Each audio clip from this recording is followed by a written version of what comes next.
and patients may require ventilatory support. The other thing is that we can often prevent the fat embolism syndrome by early stabilization of long bone fractures, and this is a principle that we would adhere to as closely as possible. Is there any specific treatment measures that you can do once a fat embolism is developed? Well, certainly supportive treatment, provision of oxygen, chest physiotherapy, and if necessary ventilatory support. And then there's the argument whether you should intervene at that point to stabilize the bones or whether you should have done that in the first instance. Perhaps you've missed the boat if they actually develop the disorder. Right, so it's symptomatic supportive therapy. There's nothing we can do to sort of dissolve the fat, as it were. No, you just wait.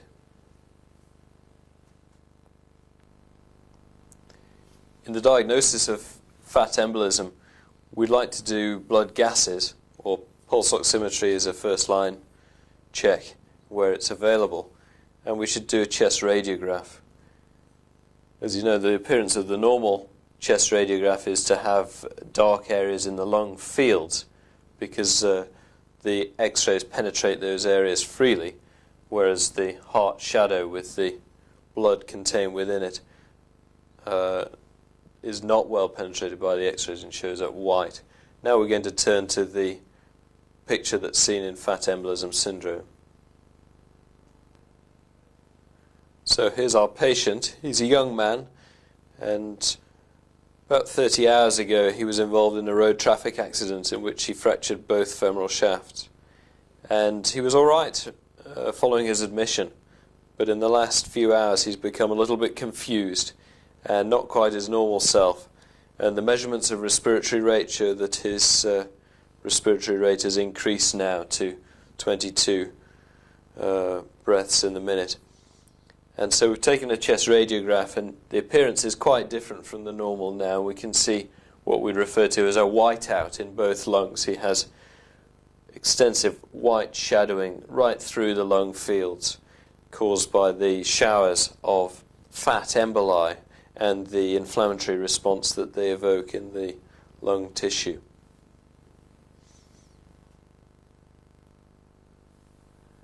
Just by way of contrast, we turn back to the normal picture to show again the dark lung fields in the normal.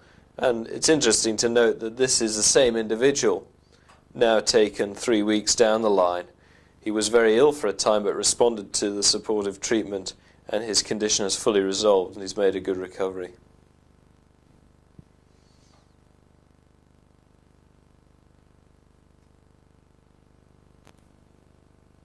So it's fair to say that that's a cause of ARDS, adult respiratory distress syndrome. Yes, it's certainly one of the causes. The other common cause in trauma is of hemorrhagic shock, and if the patient's hypotensive for any duration, that's a risk factor. Reducing the perfusion to the lungs. And massive transfusion in itself seems to be one of the features of ARDS. Mm. Is there any other systemic complications you think we should discuss?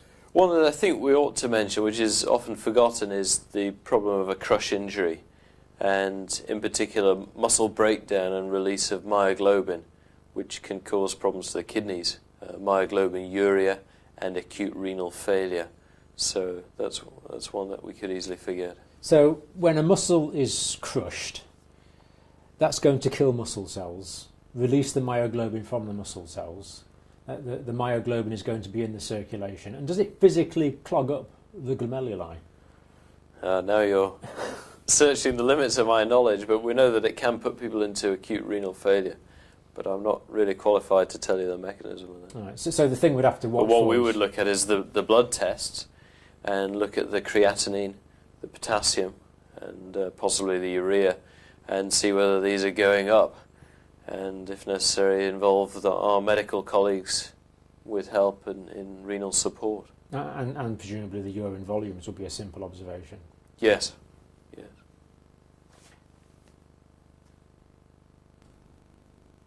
We're going to move on now and look at bone healing and factors influencing the rate of the healing process. Now, a damaged bone is clearly an injury, and when we have an injury, different factors can affect the rate at which that injury heals. Different factors can affect the way that the tissue regenerates. And conveniently, we normally divide these into local factors, which can affect wound healing, and systemic factors, which can affect wound healing. So first of all, Jim, what local factors can be involved in how well or otherwise a bone will heal? Firstly, it's very important the mechanism of injury, how it occurred, and the energy that was involved with the injury, and what sort of injury it is. And for example, a spiral fracture, which we described earlier, is usually a low energy rotational type of injury. It results in a large surface area of bone contact across the fracture, and these injuries heal quickly, whereas a higher energy transverse or comminuted type of fracture will heal more slowly. So that's one local thing. Secondly, the biomechanical forces that play across the fracture, which may be artificially modified by our care. For example, if we've put a plate and screws across a fracture, or if we've put an intramedullary nail, a metal rod, right down the middle of a long bone, or if we put it in a plaster, these will all produce different forces across the fracture, which will affect the healing time. So presumably, the less forces that are going across the fracture, the more likely it is to heal normally. Well, not exactly. It's a very complex equation, and in fact, what we want are compressive forces, but not shear forces. So, for example, in a long bone fracture of a femur, it actually is helpful to weight bear if the fracture is supported enough that the displacement won't occur. Then weight bearing is good, but a shearing force across the fracture is detrimental and bad.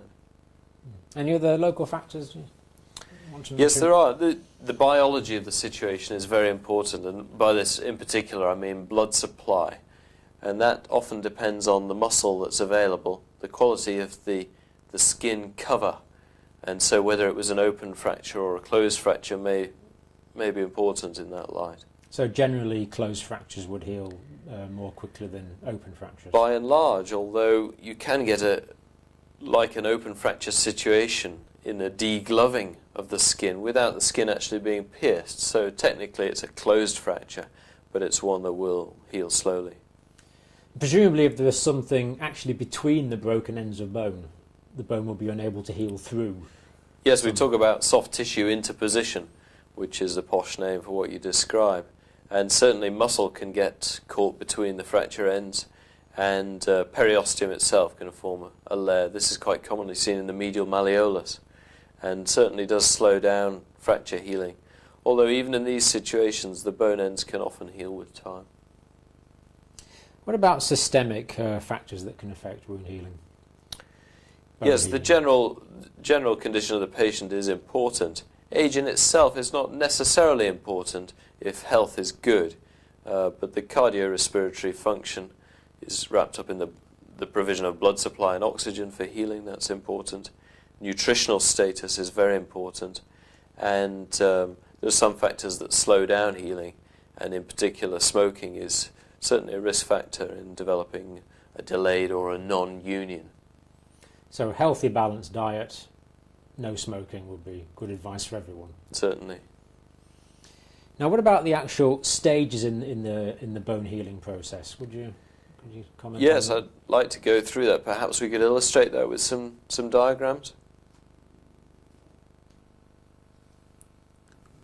Following a fracture, the first stage is that there's bleeding, which we refer to as the hematoma stage. And so we've demonstrated in blue the bone ends here with the fracture occurring, a transverse fracture. Periosteum, of course, is on the edge, and this is marked in green. Periosteum may be broken by the fracture, but in this case we've demonstrated a hematoma that's contained within the periosteum. And the marrow cavity is seen here, and the cortical edges of the bone. So that's the first stage, the bleeding around the fracture.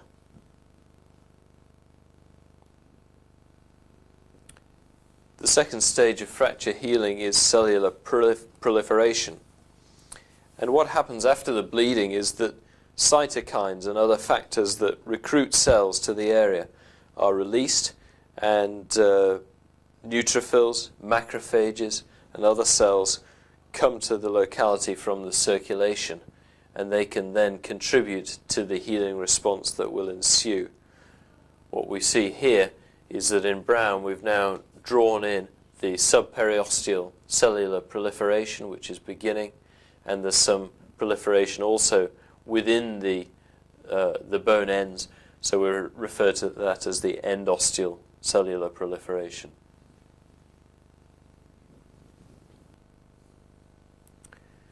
After the inflammatory phase with cellular proliferation, we now move on to the stage where we're beginning to reconstruct the bone, and this is called callus formation. Callus itself is the name for the new bone that's being formed. This isn't the same sort of bone as the original bone, and it's a weaker form of bone initially, which we refer to as woven bone, and this is marked in pink. If this is looked at under the microscope, the woven bone has a rather loose arrangement. It's not biomechanically aligned to give strength, but it's a loose weave of first bone. The other interesting thing to point out here is that the bone ends are actually resorbed by this process of callus formation and new bone. And this is very useful on occasions, such as in a scaphoid fracture, when you may not see the fracture at the initial presentation, but after 2 weeks the edges of the bone have died back and may be much more visible on an X-ray. So we do remember that bone edges die back by 1 to 2 millimeters at about 2 weeks from fracture time.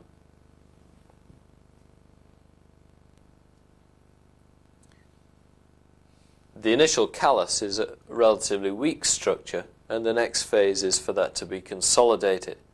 This involves the change from the pink woven bone in our diagram to the stripy marked in orange lamellar bone, which is a stronger form of bone with an architecture to it when seen under the microscope. So that's the consolidation phase, which is now getting to be strong enough bone for function and for use, but is not the final stage of healing. The final stage in the healing of bone is remodeling. Often when the fracture heals, the original anatomical position has not been held exactly, but the bone has the capacity to remodel along the direction of the lines of force produced across that limb. At remodeling, the lamellar bone is replaced again by the original cortical bone with a marrow cavity formed through the middle. And so bone has this remarkable ability to reproduce itself and ultimately regain its full strength. This is unlike other tissues such as skin, which heal with scar. The bone actually heals with bone itself, and this is a most valuable ability that it has. Now, most of the things we've talked about so far, Jim, have been the result of trauma. We talked about traumatic fractures. But at the start of the talk, we mentioned that you can get pathological fractures in bone, where the bone is weakened and what might be considered a normal amount of force can actually result in a fracture. Now, what pathological processes can actually weaken a bone? There are a number of processes that may do this. Firstly, infection, and secondly, tumours and other defects within the bone, such as bone cysts, and processes like osteoporosis, which we may not consider necessarily as a pathological fracture because it's so common, but strictly speaking it does represent one. And what actually happens in osteoporosis? Osteoporosis is a metabolic loss of density of bone, and thus there's a weakness to the bone and a susceptibility to fractures. The three particular classic fractures that occur in osteoporotic individuals: hip fractures, vertebral compression fractures, and fractures of the distal radius, usually of the Colles type of fracture. Mm. So osteoporosis is actually really a loss of bone mass. Yes. Now, what groups of people are particularly prone to osteoporosis? In the West, we see this mostly in the elderly, and it's more common in women than in men. It does occur in men. It also occurs in individuals who've taken steroids or who've had hormonal changes. For example, an early menopause is a risk factor. What is osteomalacia? Osteomalacia is often confused with osteoporosis. It is a different condition, although its effects may be the same of weakness and disposition to fractures. But osteomalacia is a loss of the mineral component. You may remember that bone is like reinforced concrete. It has a mineral, which is like the cement, and it has the reinforcing rods, which are collagen fibers. In osteoporosis, both components are decreased in density, but in osteomalacia, just the mineral. And this affects all of the bones in the body? Yes. Now, tumours presumably can arise in bones locally. Can bones get primary tumours? Can a cancer arise in the bone? Yes, it can, and it's actually quite a rare thing for a primary bone tumour, but important nonetheless, partly because it's obviously life-threatening, and it does occur in young individuals. But secondary tumours in bone are really quite common. Metastatic tumours? Yes. I know there's a few classic malignancies that we can get bony secondaries in. Can you remind us of those?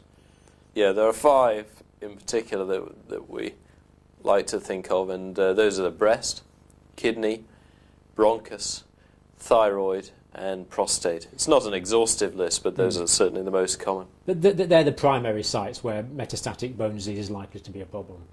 Yes. Are these bony tumours painful?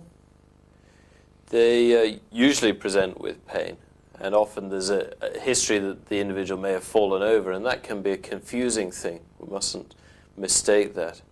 But yes, usually pain, sometimes swelling, and sometimes systemic upset. The patient's less well, they've lost weight, they have pain at night is always a sinister thing if the patient says that.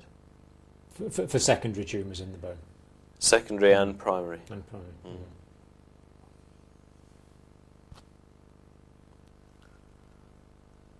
I'd like to demonstrate an example of a bone cyst. This is seen in the proximal humerus here as a lucency, that's to say an area of lesser bone density, which shows dark on the X-ray.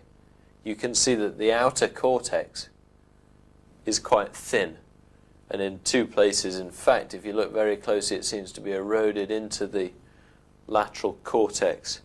And one can appreciate that this is a point of weakness, and if the individual were to have a simple fall, it would be quite likely that there'd be a fracture through the bone cyst. One thing we haven't really talked about yet, Jim, is the joints. Now, in what ways can trauma affect the joints?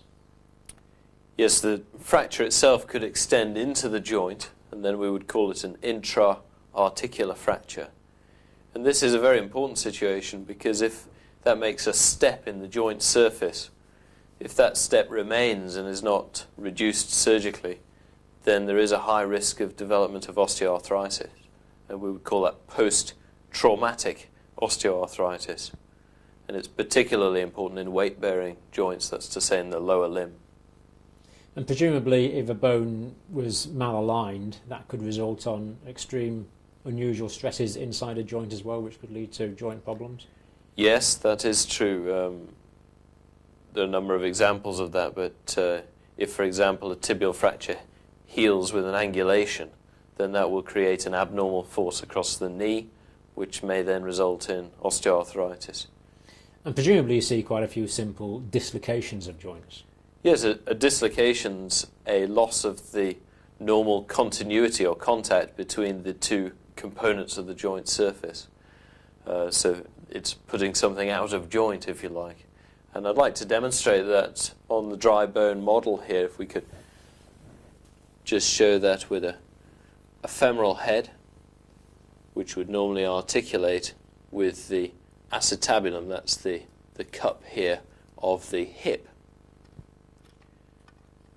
Now, what can happen, for example, in a road traffic accident, if the individual's sat in the seat and the femur's bent up like this, if they don't wear a seatbelt, then on impact the femur is often driven into the dashboard, and that creates a force which may drive the hip posteriorly out of its socket, and that is a dislocation. Some joints are prone to what you might call a partial dislocation, and the word for that is a subluxation.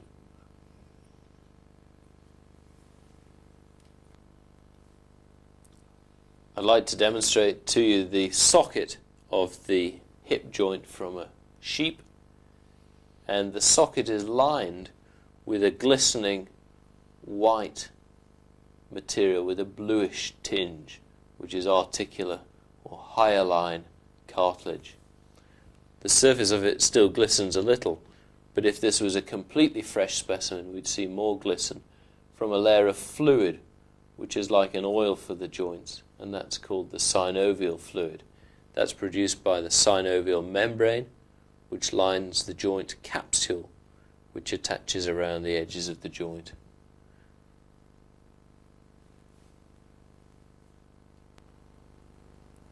We're looking at the left hip joint, and this is a relatively normal joint.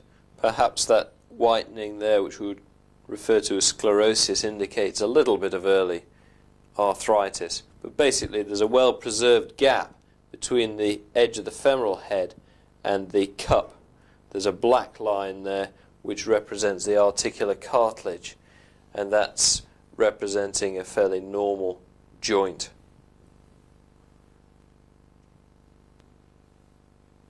By contrast, we're now looking at the left hip joint of an individual with very advanced osteoarthritic changes. In particular, you can see that the joint space, which was well preserved in the last individual, is now almost completely lost, and in fact on the medial part does appear to be lost. We can see a lot of whitened areas representing sclerosis, and there are some patchy, lucent areas both in the femoral head and also in the subchondral bone of the acetabulum.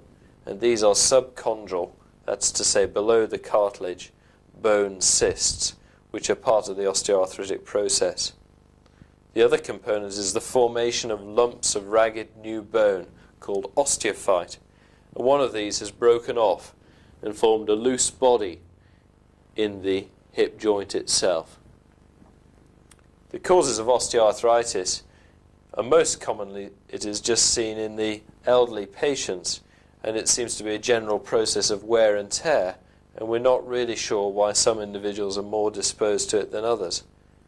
However, some younger individuals have osteoarthritis as a result of previous trauma, and in particular if there's a loss of the congruity of the joint surfaces, causing a focus of wear within the joint.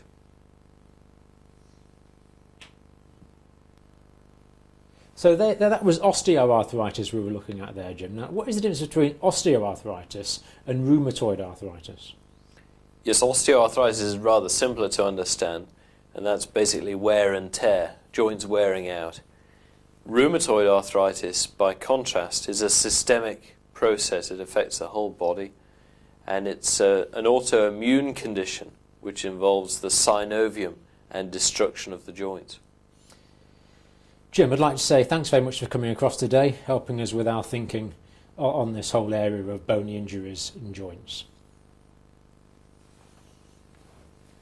Well, that concludes our talk on bony injuries and the principles of some principles of bone pathology and joint pathology. As always, your role is to take these principles that we've discussed and apply these principles to specific management of your individual patients.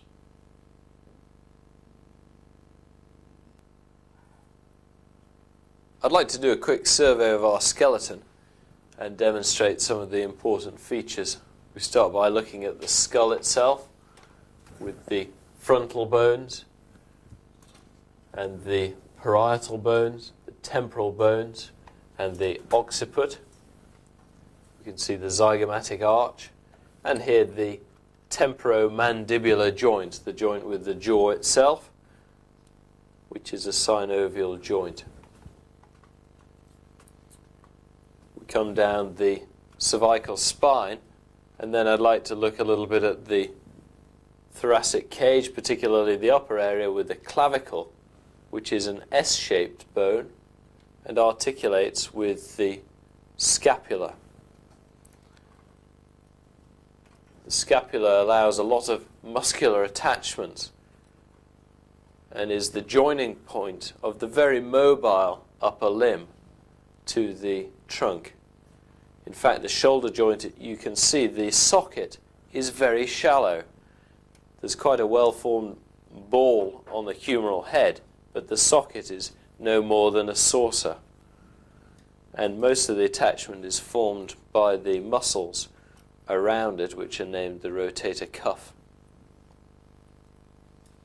If we come down the humerus itself, we can see the tuberosities, the greater tuberosity and lesser tuberosity. Between the greater tuberosity and lesser tuberosity is a groove, the bicipital groove, for the long tendon of the biceps muscle to flex the arm.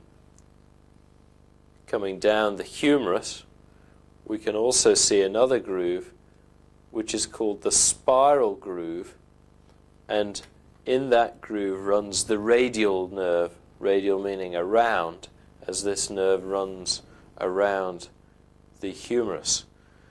That nerve is at risk in fractures of the shaft of the humerus. Now I want to come down to the lower part of the humerus,